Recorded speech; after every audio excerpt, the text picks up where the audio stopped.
Hello, and welcome to the 10th and final week of Summer Faith and Fun here at St. Boniface Parish. Our saint this week is the Queen of all the Saints, Mary. Just this past Saturday, August 15th, we celebrated the feast of Our Lady's Assumption, body and soul, into heaven. So it's a great week to feature Our Lady Mary.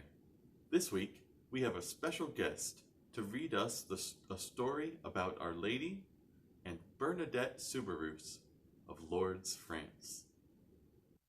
My name is Amy Slick, and I am the Director of Faith Formation here at St. Boniface, and I will be reading Saint Bernadette and the Miracles of Lourdes. In Lourdes, France, in the foothills of the mountains, there lived a miller and his wife. Francois and Louise Subarus were kind and hardworking people. Their first child, a daughter, was born on January 7th, 1844. They named her Marie Bernarde, but everyone called her Bernadette. When Bernadette was a baby, her mother had an accident and could not take care of her, so a good woman in a nearby village nursed her for a while. What joy when the family was at last reunited. Soon afterward, Bernadette's sister, Toinette, was born. When Bernadette was 10 years old, her parents lost their mill. They both went out to work for other people, but they could not support their growing family. They had to send back Bernadette to the woman who had nursed her. Bernadette tended to the woman's sheep. She did not know how to read or write because she had never been to school, but she knew how to pray.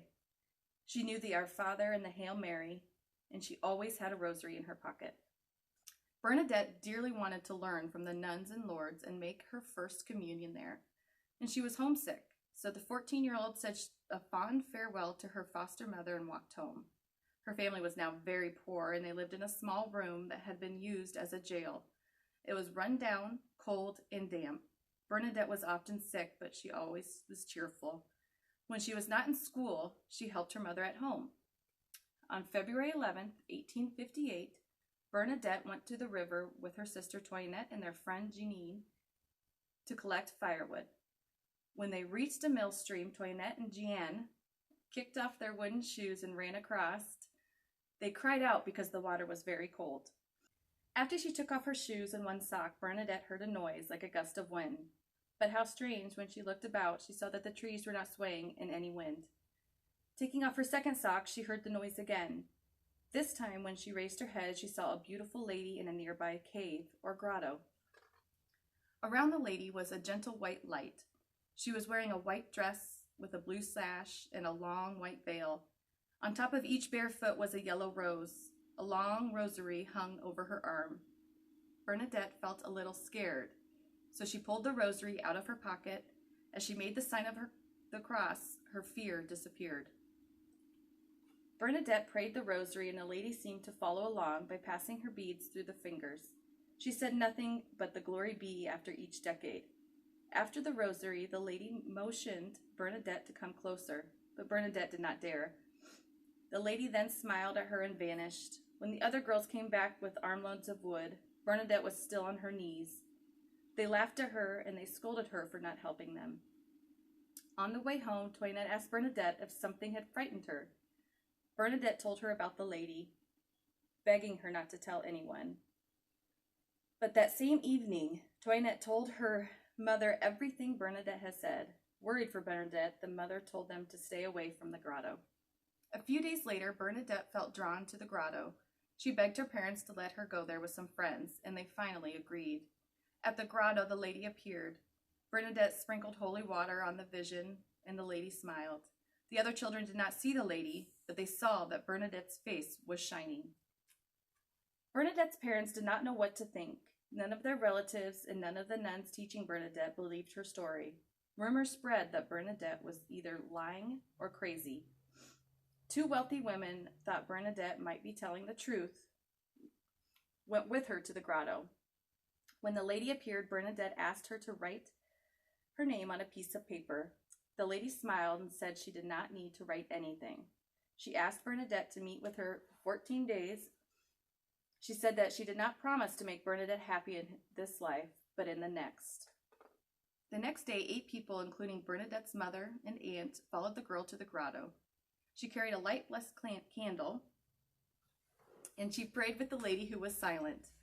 The same thing happened the following day. On Sunday, February 21st, a doctor joined the 100 people who went with Bernadette to the grotto. He felt her pulse and checked her breathing as she prayed.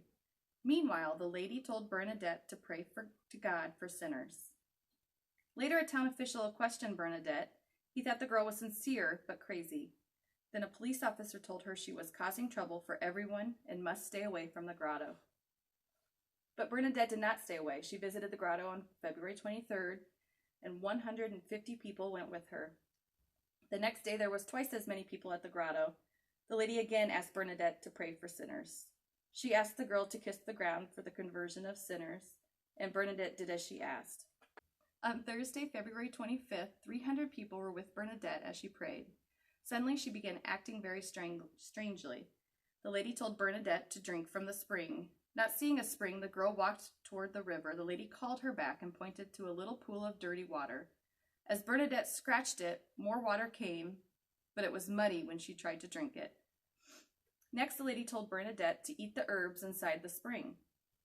Bernadette saw only grass, so she pulled it and ate it. The people watching her thought the poor girl was crazy, but she was not crazy. The pool of water grew and grew. It was a spring, just as the lady had said. 1 week later, it was pouring forth 25,000 gallons of water every 24 hours, as it still does to this day. On Saturday, February 27th, 800 people gathered at the grotto. The lady was silent, but Bernadette prayed as before and drank from the growing spring. The following day, more than 1,000 people arrived. Again, Bernadette knelt and kissed the ground as she prayed for sinners. This time, some of the people imitated her. The town officials were worried about the safety of so many people. A judge told Bernadette that sooner or later someone would get hurt. If she went back to the grotto, he warned, he would put her in jail. But Bernadette insisted that she must keep going to the grotto until the following Thursday, because she had promised to meet with the lady for 14 days. Bernadette went to the grotto for the very next day. It was Monday, March 1st, and 1,500 people had come to see what would happen. For the first time, a priest was there, and he was moved by what he saw. As Bernadette began the rosary, she looked like any other girl. Then suddenly she gleamed as if she were in heaven. She acted as though she were talking with a real person. After an hour, she kissed the ground and stood up. That night, a woman had hurt her arm by falling out of a tree, went to the grotto. She bathed her arm in the water of the spring, and when she took it out, she was healed. There were other miracles in the early days of that spring. A man had lost the vision in his right eye in a mining accident. After rubbing his eye with the spring water, he was able to see again. A woman brought her dying baby to the grotto. She put the child in the water, and he was healed too. News of the first miracle spread like wildfire. The next day, even more people went to the grotto. The lady asked Bernadette to tell the priests of Lourdes to lead a procession to the grotto and to build a chapel there. Bernadette went to Father Periamel, the parish priest, and told him what the lady had said. The priest wanted to believe the girl, but he needed proof that the lady was sent by God. He said he would not obey the lady until he knew her name. The next day, Bernadette went to the grotto at 7 o'clock in the morning. She was followed by 3,000 people. Bernadette had planned to ask the lady her name, but she did not appear. After school, Bernadette felt very strongly that she should go back to the grotto. This time the lady appeared. When the girl asked for her name, the lady only smiled. Thursday, March 4th, was the 14th day since the lady had first spoken to Bernadette. About 8,000 people went to the grotto. They were expecting the lady to say her name, but she did not.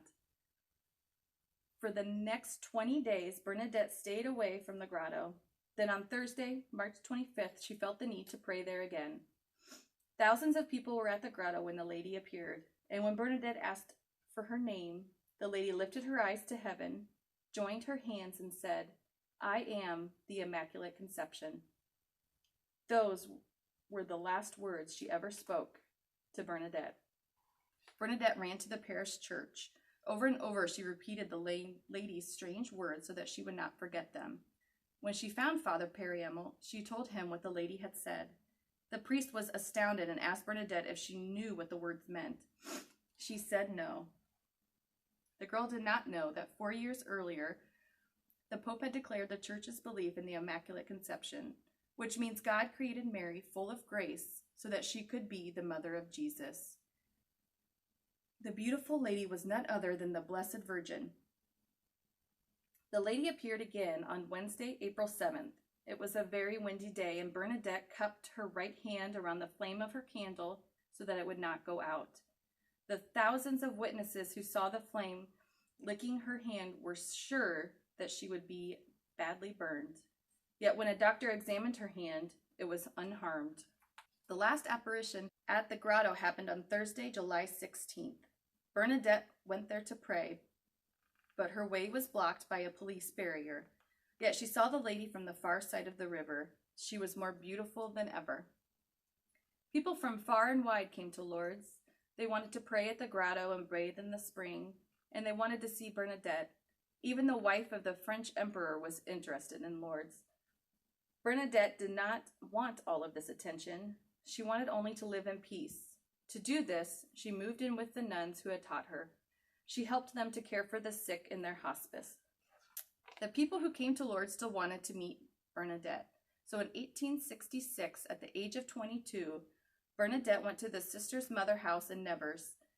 There she became a nun. She took the veil in the name Sister Marie Bernardet. The move was very hard on Bernadette. She had never been so far away from home, and she missed her family very much. After a few months, she was very sick. When she got better, her job was to care for the sisters when they were ill. Everyone could see how kind and gentle she was. As the years passed, other health problems arose. Bernadette became weaker and weaker. She died on Easter Monday, April 14th, 1879, while holding a crucifix in her hand and asking Mary to pray for her, a sinner. She was only 35 years old. To the Queen of Heaven, Bernadette wrote in her journal, "How happy my soul was, good mother, when I had the good fortune to gaze upon you. How I love to recall the pleasant moments spent under your gaze, so full of kindness and mercy for us. Yes, tender mother, you stooped down to earth to appear to a mere child. You, the Queen of Heaven and earth, deigned to make use of the most fragile thing in the world's eyes." Many people believe that Bernadette was a saint, and on December 8th, 1933, Pope Pius XI made it official. Saint Bernadette's feast day is April 16th, and she is the patron saint of the sick, the poor, martyrs, shepherds, and shepherdesses. She is also the patron of Lourdes, France. Today, Lourdes is one of the world's most important Catholic shrines. More than 6 million visitors from all ends of the earth go there each year. They pray in the magnificent chapel, bathe in the spring water, and join in candlelight processions. Everything that the Mother of Jesus requested has been fulfilled. Since the apparitions, about 7,000 visitors to Lourdes have experienced unexplained cures. 69 cases have been officially recognized as miraculous. These are proven physical healings that science cannot explain. Other healings, mostly spiritual, have been claimed by thousands of people who have visited the place where the Mother of Jesus appeared to Saint Bernadette.